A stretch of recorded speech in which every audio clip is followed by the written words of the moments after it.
নমস্কার, আমার চ্যানেলে সবাইকে স্বাগত জানাই। আজকে আমি আশাপূর্ণা দেবীর লেখা বদ্ধ পাগল গল্পটি পাঠ করে শোনাবো আপনাদের। আশা করছি গল্পটি আপনাদের বেশ ভালো লাগবে। শুরু করছি আজকের গল্প বদ্ধ পাগল। গাড়ি ফেরত দিতে হলো। ছেলে হয়ে এত শত্রুতা করবে বিল্টু, এ কথা শকুন্তলা ভাবতেই পারেনি আগে। দীর্ঘ সাধনার শেষে সিদ্ধি হাতে এসে কিনা হাত ফসকে গেল। দুস্তর নদী পার করে আনা তীরে ঠেকা নৌকো পুঁতে গেল পাঁকে। পূর্ণ পানপাত্রখানি মুখে তুলতে গিয়ে রাখতে হলো নামিয়ে।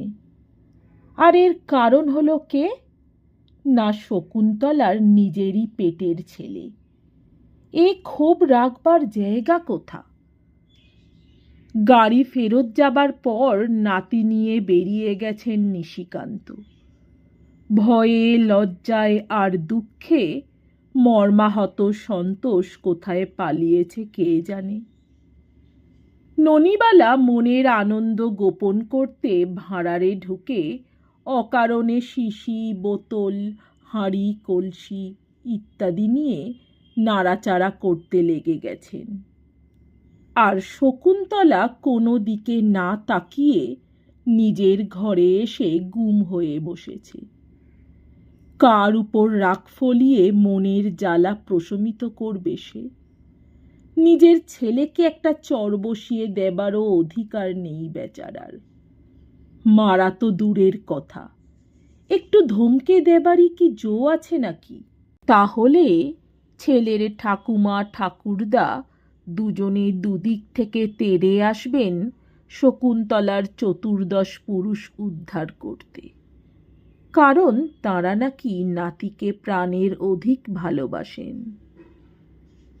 গাড়ি ফেরত দেবার সময় ছেলেটাকে ধরে তালগোল পাকিয়ে আছড়ে ছুঁড়ে ফেলবার অদম্য ইচ্ছেটা কিভাবে যে দমন করতে হয়েছে শকুন্তলাকে, সে শুধু তার অন্তর্যামীই জানেন।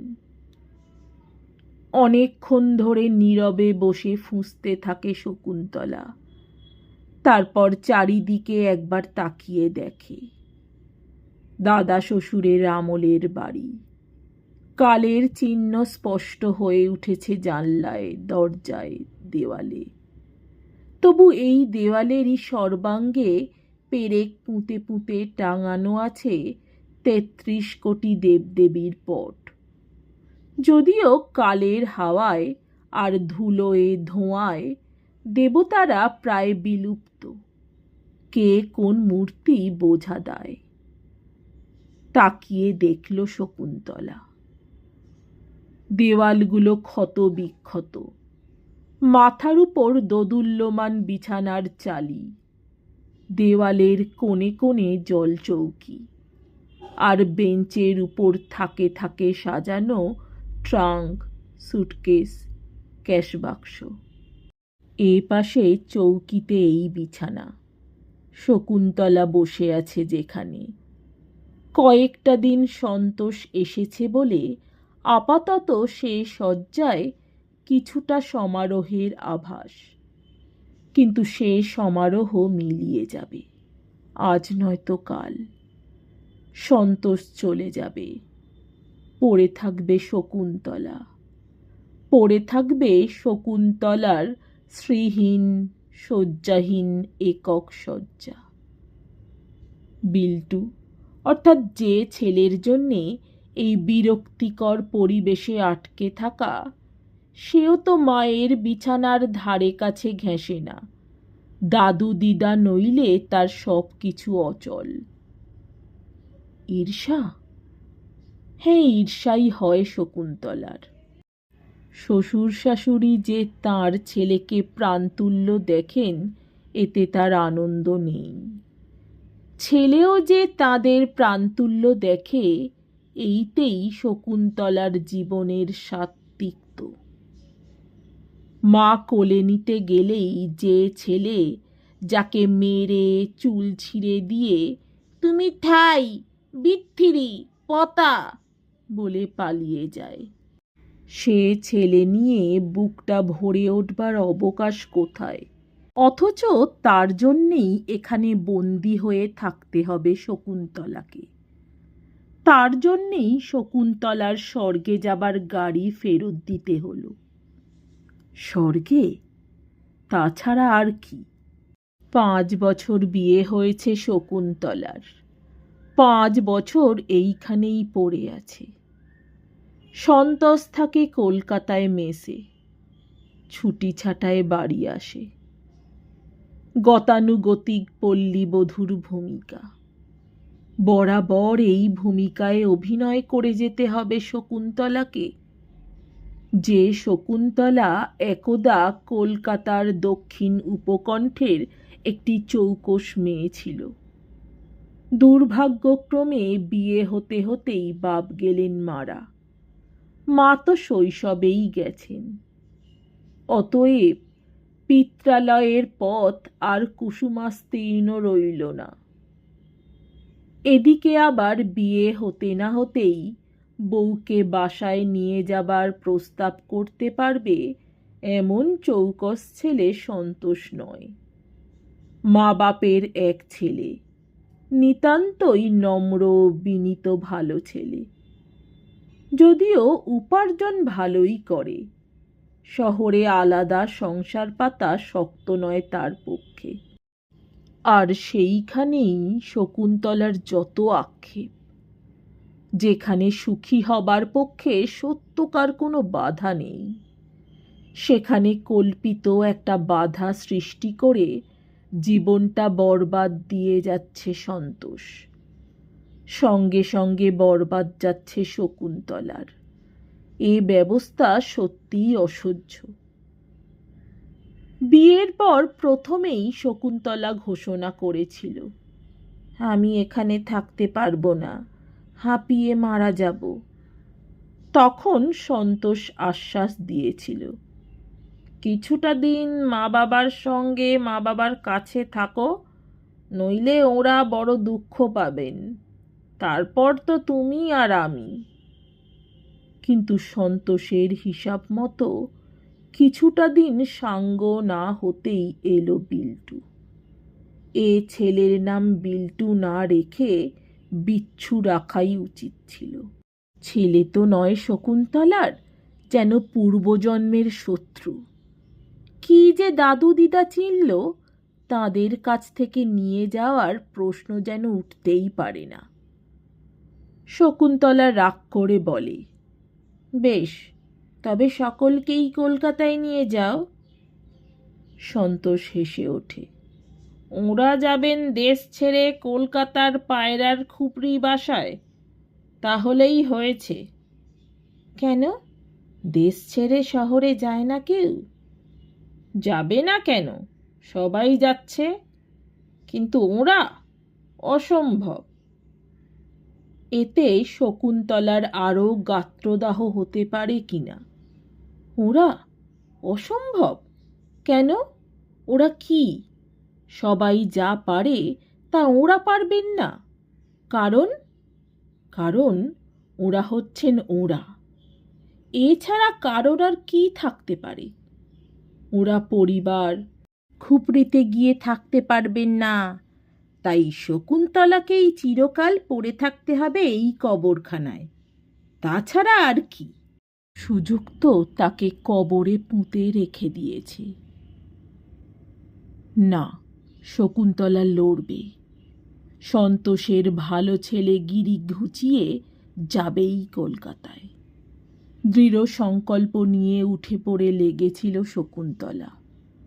দিস্তে দিস্তে কাগজের গায়ে কালির আখর আর অশ্রুজলের আঁচড় টেনে টেনে অবশেষে মন টলিয়েছিল সন্তোষের। তাই মা বাপকে চিঠি লিখে ছুটি নিয়ে স্ত্রী পুত্রকে নিতে এসেছিল সন্তোষ।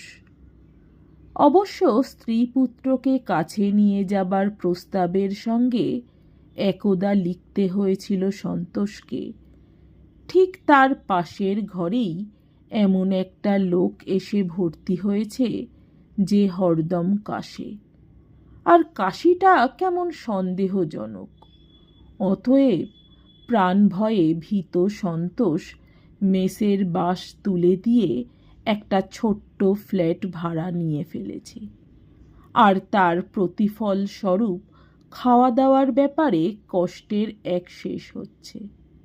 অতএব ছেলের কাছে বউকে পাঠাবার ব্যাপারে যতই বিপক্ষে থাকুন, তথাপি ছেলেকে সন্দেহজনক কাশির পাশাপাশি থাকতে বলবেন, এমন হৃদয়হীন বাপমা অবশ্য নিশিকান্ত ননিবালা নন। অতএব তাঁদেরও বলতে হয়েছিল, তা বেশ, তুমি যাহাতে সুখে থাকো, আমাদের তাহাতেই সুখ। এতটা অনুকূল অবস্থাকে ভেঙে চুরে ছত্রখান করে দিল শকুন্তলার নিজের ছেলে। গাড়ি চড়ে শুধু মা বাবা আর বিল্টু যাবে, দাদু দিদা যাবে না, এই শুনেই হতভাগা ছেলে যা তাণ্ডব শুরু করে দিল তা অবর্ণনীয়। 3 বছরের ছেলের গায়ে যেন 30 বছরের জোয়ান লোকের শক্তি। সে শক্তির দাপট দেখে সন্তোষ হতভম্ব। শকুন্তলা প্রস্তর প্রতিমা, নিশিকান্ত বিব্রত, আর ননিবালা পুলকিত। কে জানে এই নটরাজ লীলার মধ্যে তার নিজের হাতের অদৃশ্য কোনো কলকাঠি নিহিত আছে কিনা। শুধু বিল্টু যাবে, দাদু দিদা এখানে পড়ে থাকবে, এ কথাটা নিতান্ত গভীরভাবে শিশুর মর্মে প্রবেশ করিয়ে দেবার ভারটা কি আর নেননি ননিবালা? গাড়ি আসতে দেখেই বিল্টু, কেন আমায় নিয়ে যাবি, কেন আমায় নিয়ে যাবি, এই অভিযোগের সঙ্গে সঙ্গে মাকে মেরে শেষ করল। তার চুল ছিঁড়ল, শাড়ি ছিঁড়ে দিল, পা ছুঁড়ে ধাক্কা মেরে ভাঙল চায়ের পেয়ালা, কাঁচের গেলাস, দুধের বাটি ফেলল উল্টে। শেষ পর্যন্ত বাপের হাত কামড়ে দিয়ে ছিটকে নেমে ভেলভেটের স্যুট পরে উঠোনের কাদায় গড়াগড়ি দিয়ে চেঁচাতে লাগলে, আমি যাব না, আমি যাব না। একটি মাত্র কথা, যুক্তিতর্কহীন একটি মাত্র প্রতিবাদ, তবু কি প্রবল শক্তি তার।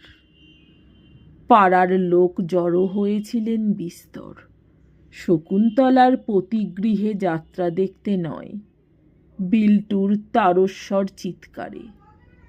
তারাই শেষকালে বললেন, ক্ষমা দাও বাবা সন্তোষ, ও হবে না। অতঃপর কেঁদে ফুলে ওঠা মুখে বিজয় গৌরবের দর্পিত হাসি হেসে দাদুর কোলে চড়ে বেড়াতে গেল বিল্টু। সন্তোষ পালালো। ননিবালা হাসি গোপন করতে ঢুকলেন ভাঁড়ার ঘরে, আর শকুন্তলা গুম হয়ে বসে ভাবতে থাকল, আবার এই ঘরেই থেকে যেতে হবে তাকে। বাঁধা বিছানা খুলে গোছানো বাক্স ছড়িয়ে ফেলে, আর আবার সেই নিঃসঙ্গ রাত্রি। সেই ঘুম থেকে উঠেই সামনের দেওয়ালের ওই রং জ্বলে যাওয়া অনন্ত শয্যার পট। সেই ঘর থেকে বেরিয়েই চোখে পড়বে ননিবালার নিত্যকর্ম কৌমুদীর প্রথম পাঠ। সকাল হতেই সারা বাড়িতে গোবর গোলা জল ছড়িয়ে বেড়ান ননিবালা। বিরক্তিকর কুশ্রী দৃশ্য। অথচ দিনের পর দিন ঘুম থেকে উঠে এই কুশ্রী দৃশ্যটা দেখতেই হবে শকুন্তলাকে।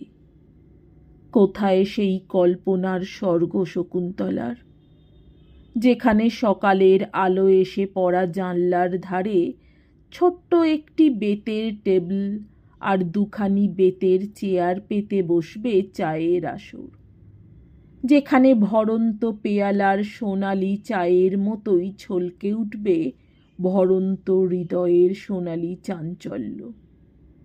কোথায় সেই স্বর্গলোক, যেখানে নীল বিদ্যুৎ জ্বালা ঘরে বিদ্যুৎ বাতাসে উড়বে বালিশের ঝালর, উড়বে রঙিন বেড কাভারের তেরছা কোণটুকু, বাতাসে কাঁপবে মশারির চাল, মুখের বেদনায় কাঁপবে শকুন্তলার বুক।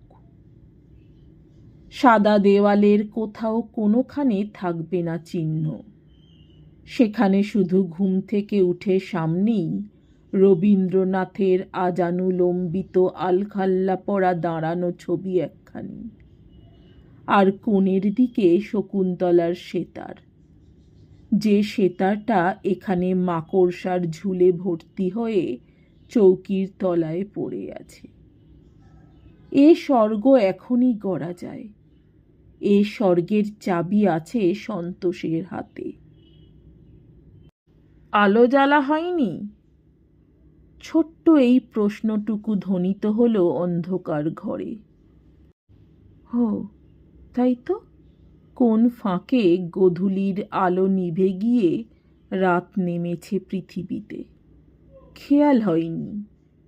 যাক, তবু এতটুকু ব্যস্ততা দেখালো না শকুন্তলা, বসে থাকলো নিশ্চল হয়ে। বাইরে থেকে ঘুরে এসে চৌকির ওপর বসে পড়ে সন্তোষ। কি করবে, তোমার কপাল, এই সুরে সান্ত্বনা দেয়। রাগ করে আর কি হবে, নিজের ছেলেকেই যখন কন্ট্রোলে আনতে পারো না,